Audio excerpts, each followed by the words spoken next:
अपनों के लिए साधन जुटाते जुटाते कभी कभी व्यक्ति का लक्ष्य केवल उसके अहंकार की संतुष्टि बनकर रह जाता है। वही साधन अब उसके लिए साध्य बन जाते हैं और उसको यहाँ तक पहुँचाने वालों का भी वो तिरस्कार करने लगा। वो भूल जाता है कि इन सभी चीजों का मूल्य केवल उसके अपनों के होने से ही है। किंतु अर्जुन ये बात नहीं भूले। श्रीमद् भगवत गीता के प्रथम अध्याय के 34वें और 35वें श्लोक में वो श्री कृष्ण को यही कह रहा है। श्लोक इस प्रकार से है, आचार्यः पितरः पुत्रस्तथैव च पितामहः मातुलः श्वशुरः पौत्रः श्यालः सम्बन्धिनस्तथा एतान् हन्तुमिच्छामि घन्तो अपि मधुसूदन अपि त्रिलोक्य राज्यस्य हेतो किम नु मही कृते। अर्जुन श्री कृष्ण से कह रहे हैं कि हे मधुसूदन, यहाँ मेरे आचार्य, मेरे पितृ, मेरे भाइयों के पुत्र,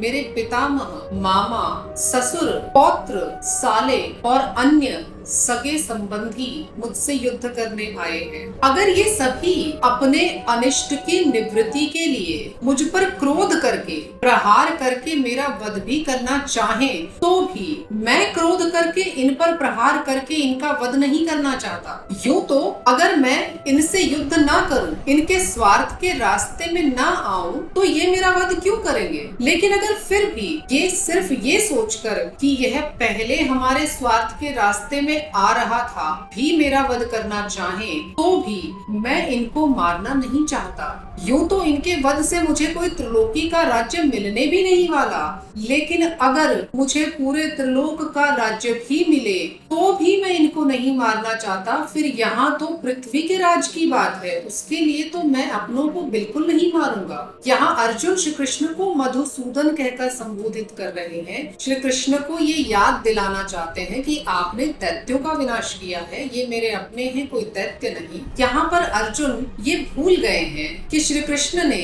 धर्म की स्थापना हेतु अपने ही मामा का वध भी किया था, किंतु भाववश अर्जुन जो श्री कृष्ण को कह रहे हैं वो कितनी मौलिक बात है। आज उस बात की एग्जिस्टेंस बहुत हद तक खत्म हो गई है, लेकिन अर्जुन की ये संवेदनशीलता हमें मानवता सिखाती है। उसकी परिस्थिति बहुत अलग है, किंतु आज जिन छोटी छोटी बातों के लिए व्यक्ति अपने स्वार्थ के लिए अपने उन्हीं लोगों को समय देना छोड़ देता है, उन्हीं लोगों से विमुख हो जाता है, अपने कर्तव्य को भूल जाता है, उस समय अर्जुन के कहे गए ये श्लोक हमारे अंदर संवेदनशीलता जागृत करते हैं और जिसकी आज के समय में बहुत आवश्यकता है। जय सिया राम।